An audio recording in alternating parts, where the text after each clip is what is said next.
Shame on you.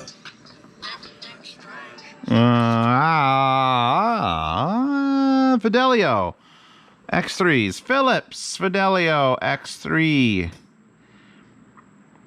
Honestly, probably more weighted by me than the Ship 9600s. Because I fucking love the Fidelio. I have the X1s. I own X1s. Then I think I owned X2s. And then I bought the X2HRs only recently, and recently being like the last year. And I rediscovered how great they are. Here they are in my hands. And for that price, it's like, fuck. So, Fidelio X3 was like, what? They're what? Oh, shit. So here they are. So now,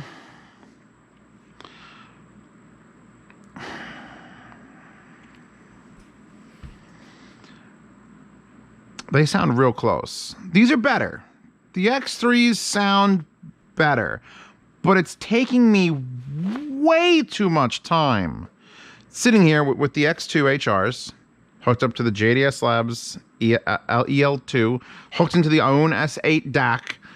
So I'm doing this with the SKW cable. I'm like, okay.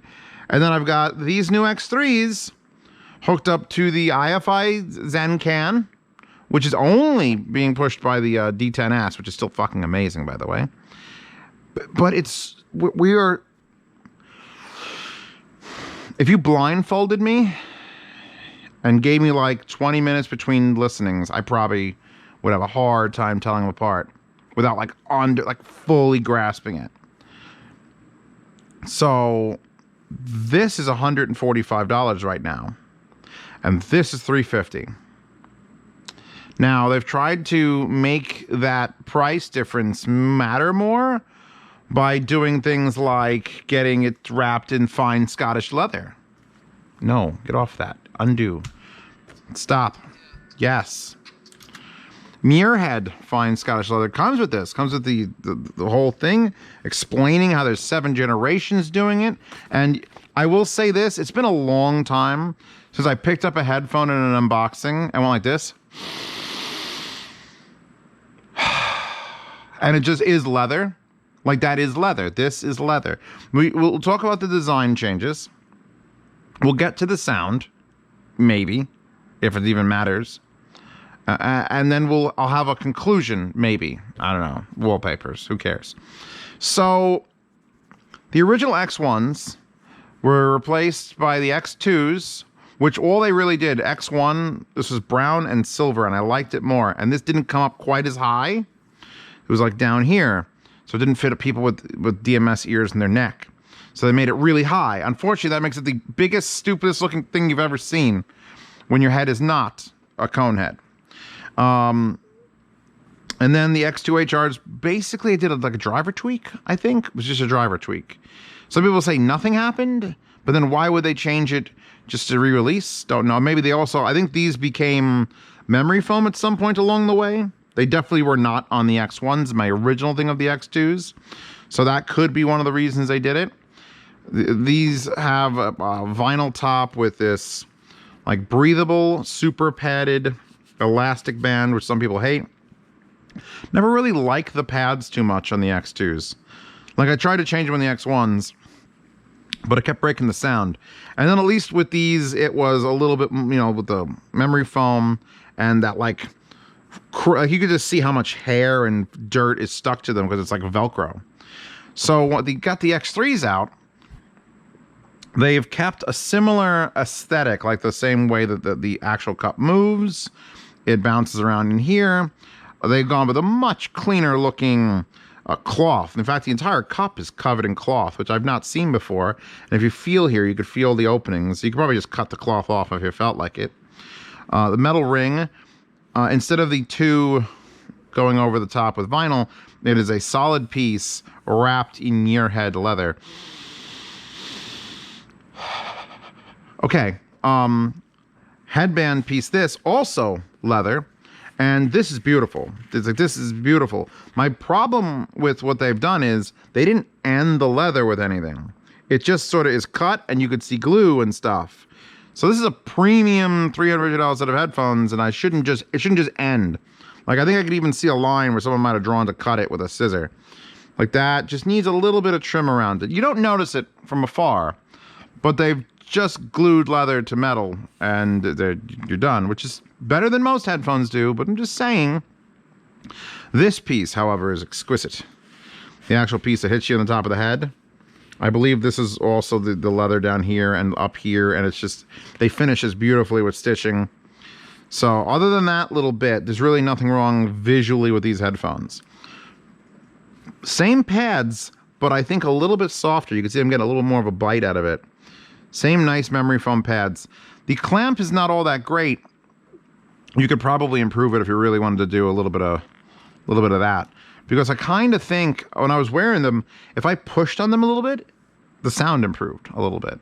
So either I have to break in the pads or increase the crush force on my head, the clamp force, to get it to do it. However, this angularity, I'm doing a lot of negative things. We're going to get to positives, but right now it's still a $350 set of headphones that needs to compete with a lot of stuff.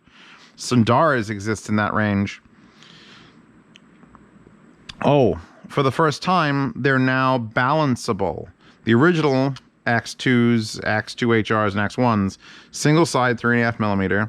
That's it. You're done. Really nice because you could use things like the V-Moto Boom Pro, which will be linked in the description, which is the little microphone. So now, okay, they're going balanced. They're going balanced. They want to be balanced. Great, because I got a ton of good balanced amplifiers and things like that I'd love to try them on. In fact, should try them on the tube. The wires it comes with. Let me get all the negatives out of the way right now. So it comes with 2 sets of wires. Comes with this, like 8 or 10 foot long, does it even say? Oh, by the way, they had the box with a cover over it. That's the exact same thing that's on the box. Like, why? Just, I don't understand. Does it say the length of the cord on here? Yep, 5 to 40,000, 98 decibel. Actually, I have to have these on like a gain step up. I have them on the Geshelli Labs Erish balanced, and I had to kick it up to high gain. And on this, I'm up at 12 dB, which is a lot if you know anything. So they're not easy to drive. 30 ohms impedance. Maximum power input, 100 milliwatts. That's a fucking lie. 15mm driver. Oh, here you go. Yeah, 3 meter. Comes with a 3 meter standard 3.5mm cable, and there's an adapter in the box. I'm sure, in fact, this might be the adapter. So you plug this in and you get a 3 meter long, which is roughly about 10 foot long headphone cable. And they give you one of these, which is their example of like how to organize, and it locks one piece in, and then you can fit like 4 other loops. So there's this. There's your non-balanced cable. And then they give you a balanced cable, which is 3 meters long. It's a thick covered fabric. They're both thick covered fabric. A little bit of jank going on. I mean, if you worked this for a little bit, it would straighten out. There's a problem with this balanced cable, though, everyone. If you gave me a 10-foot long balanced cable for headphones that you are claiming are fucking high-end, why on God's earth you give me a 2.5mm balance on the other end of it? Do you know? Do you know? Does anybody know? Where do I plug a 10-foot long 2.5mm balance cable? Now, if it was this cable and 40 inches long, 1.5 meters long even, okay, BTR5, take it on the go. Absolutely. Portable stuff can be 2.5mm. I prefer 4.4 Pentacon, but not everything exists. But to give me a cable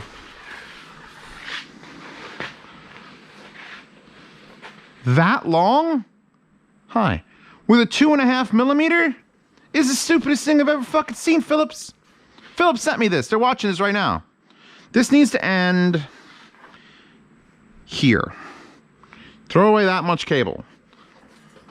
And it is 2020, and the 2.5mm, while still probably more prevalent, should be replaced with a 4.4. This is a DD Hi-Fi adapter, by the way. They sent me a bunch of these. I'm just going to plug that in. And at least now I have a 10-foot cable that is a 4.4 Pentacon, and now I can plug it in to a DAC that accepts 4.4 Pentacon, which anyone should. So I couldn't even find my goddamn 4-pin XLR cable to plug into the Arish. So I grabbed out a Jerry the Cable Guy cable, which is what this is. This is very nice.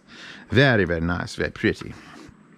And it's got the 3.5mm ends. The actual ends on this are stereo ends. And sometimes it matters and sometimes it doesn't. So I plug this in, and I plug this in, and I put the headphones on, and I hit next track. Why do I only hear the left channel?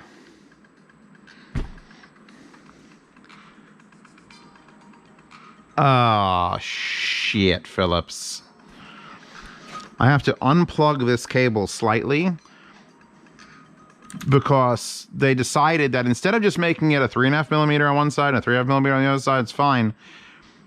One side uses the ground and tip, and the other side uses the ground and ring, which means you have to pull out a normal cable. So if you have a 3.5mm cable like this, it'll work in 99.9% of fucking headphones with a 3.5mm on each side. It'll work on it, but not the X3s. You have to literally pull the cable out or have someone custom make you a cable for Fidelio X3s. And I'm going over how the cables are insane, so you're going to want another cable.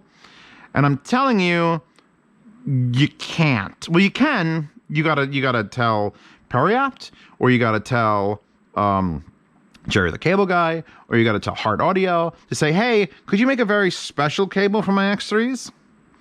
And then they can, where they just, instead of putting a single ring and tip, they have to go, or ground and tip, they have to go ground, ring, and tip. And on the right-hand side, just the right-hand side, they got to use the bottom two and not tip, or it's going to pull it out. It's like, fuck. I really like the way these sound. I like the way they look. I like the way they're built. They feel just like this is like this massive aluminum. Actually, that's plastic, but this is aluminum, everything. This feels solid and unbreakable. This feels like that, but elegant. Luxurious. They were going for luxury. They got it. They got the fabric. They've got the leather, the smell, the super soft pads, even though the material is still like, maybe the material will break in. Can I pull this off?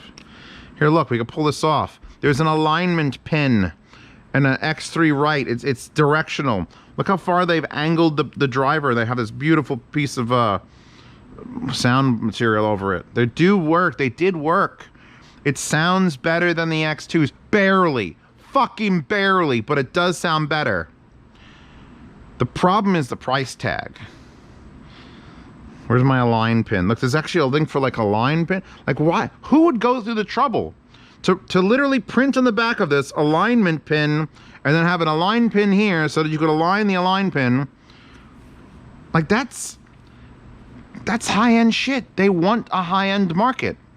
But then they go and screw around with the cables.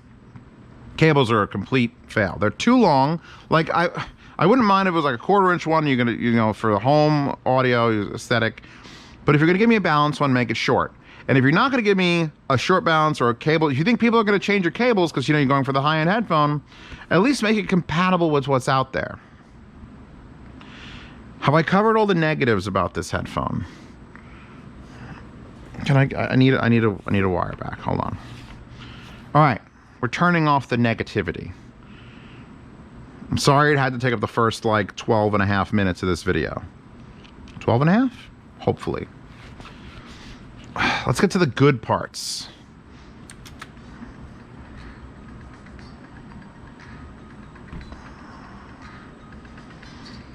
It is exactly what you think an X3 should sound like.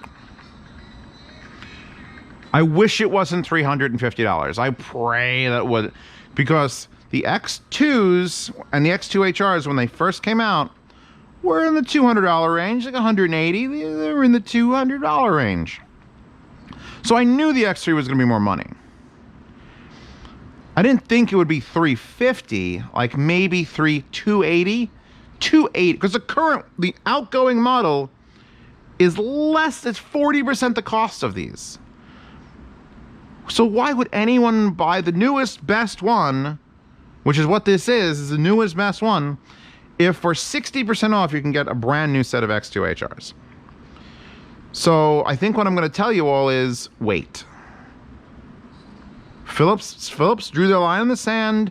They got the leather on it. They got the box. They're going for this premium thing. But those still exist. So unless they nuke the entire stock of X2 HRs and throw them into the ocean, you can get 92% of the sound you get out of those. The same, almost the same comfort. I mean, cloth versus leather is really like that's up to what your PP may go. The looks, as far as the looks go, I definitely think the new ones look just like, I haven't seen a pair of headphones that looks this nice. This is straight out of B&O's catalog. This is like Architectural Digest. This looks like a fake pair of headphones that would be sitting on a coffee table in some $1 million home that was rendered in fucking After Effects. That's what it looks like. They've accomplished that. You get close up to it and you start noticing the little details there. With how nice this strap piece looks, with the way they stitched around it, it just feels sad that they couldn't just either just tuck this and glue it or put like a little trim piece around it. Like, that's the only visible thing that I don't like. Oh, I also don't like the fact that the L and R are fucking tucked away. There's the L. And if you lift this up, there's the R. And you have to sort of, I go by basically the angle of the cable, like the cable's coming out slightly that direction. So as long as I always put them down like that, I know where it is. But, I mean, it was about the same with this, except look, a giant white L and R on metal, I might add. God, these are well built. Yeah, it's too big a jump. If these were $200 and these are $150, absolutely spend the $50. Spend it. These are better. These sound better. They're much more better materials. It feels like they went for that high end. But $350 is a fucking ass. And the thing is, they're probably worth it. If these were still $200, if these were higher in cost to get this sort of sound, this wide sound, because I have to talk about how they sound now, because people maybe don't know how the X2 sound. You can go watch the X2 HR review and basically get 90% of it, only make the clarity just a smidgen better on the X3 and a little bit less in the treble distortion. Like, it's just, they're better headphone. They've done more work to make the headphones better. I put them on and then I turn the volume up.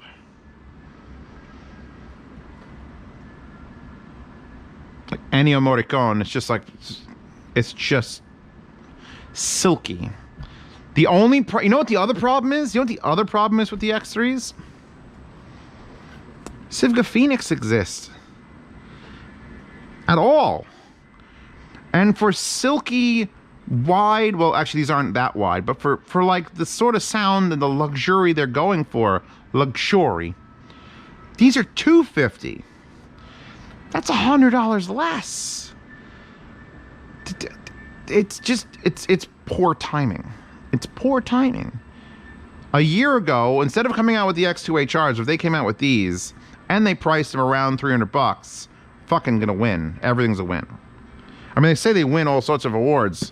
It's got the Red Dot winner. I don't know who that is. It's got the IFF Design Award. Don't know who that is. I mean, for design, oh yeah, fucking yeah. But from a marketing standpoint, from Zeos's desk here in his basement, $350 is Sundara money.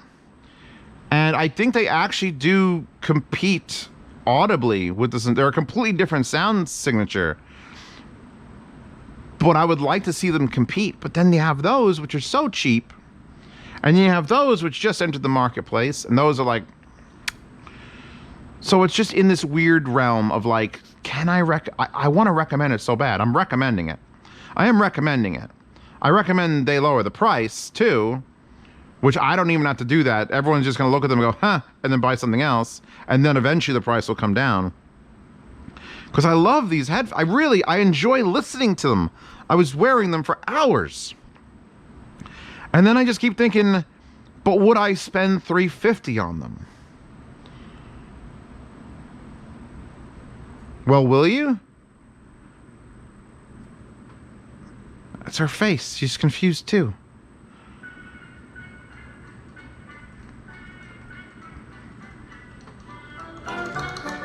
Because they have the same width and low end and openness and clear vocals that I praise the X2HRs for, just a little better. They're an enjoyable set of headphones to listen to. They've actually got a little more detail in the highs. I could hear it. The cymbals are clearer. They've done their... Oh, there's low end.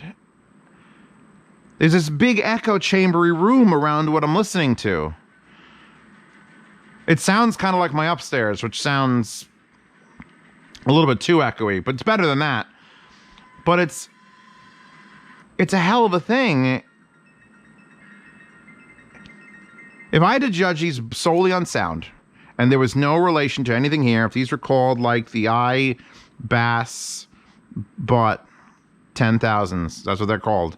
The I Bass Butt 10,000s, I put on my head, these absolutely sound like a $350 set of headphones. But then I would still go, you know what they do sound like though? They sound a little bit like if I have the X2s. Let's start that again. These are actually a little bit heavier, like not in weight, but in like,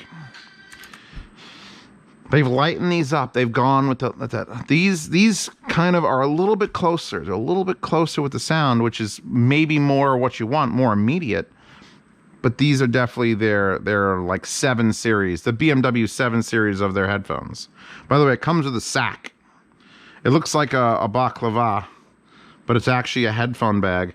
I don't know, it's weird. Philips went with like all this luxury, then it comes in like this. Like I don't get it. I mean, I guess that works, sorta. The wire thing really bothered me. Like I was ready to give these like a pretty damn solid review, and then I'm like, well, but the wire is silly, and then why doesn't any other wire work? And I've tried, you know, Heart Audio ones. It just, you have to pull the wire out one side for the tip to then hit where the ring is, and it's fuck. It could have been so easy. It's the little things. It's the little things that screw it up.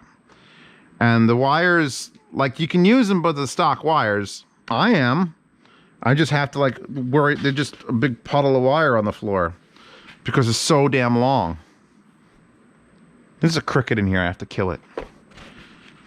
I want to listen to these headphones. I really do. I want to sit back in my chair and just listen to them.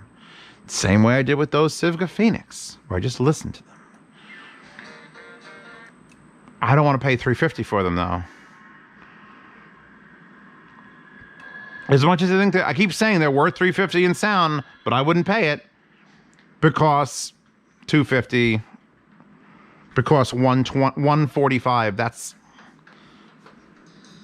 God, they sound so good. Arnie Dominant sounds so good.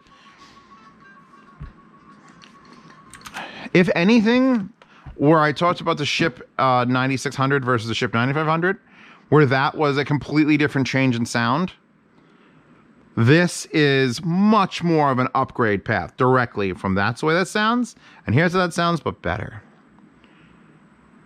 But is it 60% more cost better? I'll leave that up to other people. I'm sure someone is watching this video who's going to go, fuck it, Zeos, I believe in you. I'll trust you. I'll buy them. Come back to the comments after you get them. Break them in. I broke them in for however many hours. I just let them play down here. And tell me what you think. Because I want to just give these a full-on fledged recommendation. But I'd have to not say a lot of stuff to do that. I don't think I even mention the price to do that. So I'm going to mention all that other shit that I think is wrong with them, and then still give them a recommendation. And you get that wallpaper out of the deal, so it's not a bad day. Philips, I love you. I really do. You've not made the greatest stuff in the past, but as soon as the 9500s existed, and then the X2s and the X2HRs, great. And these are great. And the Ship 96 are great. You're just in a very crowded marketplace right now. And you're trying to stand out with the leather. I do love the leather. because I knew that's not real leather. That's real leather. If you really are interested in that, that could be the selling point alone. Cheapest pair of headphones, I think, with real leather. Anyone else think of anything else as real leather? I don't know. Wallpaper in the description. Sound demo for these. I think the sound demo came out pretty good. I did the sound demo like last week. Sorry I'm so delayed and everything. So, wallpaper in the description. Hi-Fi Guides in the Hi-Fi Guides forum. I actually brought up the Hi-Fi Guides page here. And things that are in the similar price range of this. AKG K712s, 80-1000X, HD600s, HD650s. Nighthawks are down to $300, although those are weird. Sundara, which is basically like the $350 headphone. Alara, the planar, which is another big, wide, relaxed sound. The Virum ones are $350 exactly, and then the Sivga Phoenix are $260. So it's so much. It's crowded down here, and they do stand out as far as build and design. They are fucking gorgeous. They're gorgeous and comfortable, but they have these little fucking problems with the wire. So, okay. Sound demo. Channel support. If you like this channel, if you like to see me keep making things, preferably not in a cardboard box out on the side of the street, because mortgage payments now. Subscribestar and Patreon. $5 a month. That's 10. That's $5 a month. Gets you behind, not behind the scenes access. Gets you yard sales from the 1st to 10th of every month. It gets you visual on these videos early, so you know if you should buy something before everyone else, because things will sell out, or sometimes you just need to know before you buy. It gets you access to message me on each platform individually, and I will answer your questions best of mine I can if I catch up to it. Yard sales, by the way, I do ship free to the continent of the United States and have shipping international. And then, on top of all that, if you want to skip all the lines and ask me questions directly, like that day, the $10 behind-the-scenes Telegram chat is loaded with people who are as helpful as me. You will definitely lose more money if you join that chat. Don't think that you'll save money by adding an extra $5 to supporting me. You'll lose money because people are you're gonna buy all sorts of shit, Raspberry Pis and things, and it's gonna be wild. But yeah, no, $10 chat, behind-the-scenes Telegram chat. It's on my phone all the time. They keep buzzing me. Have they buzzed me? Nope, no one's buzzed me so far in this video. That's excellent. Yeah, wallpapers. I want us so bad. I want us so bad. There's problems. There's other problems around it. So, if you have these already, by the way, feel free to chime in the comments below, because I need to know what I'm thinking about.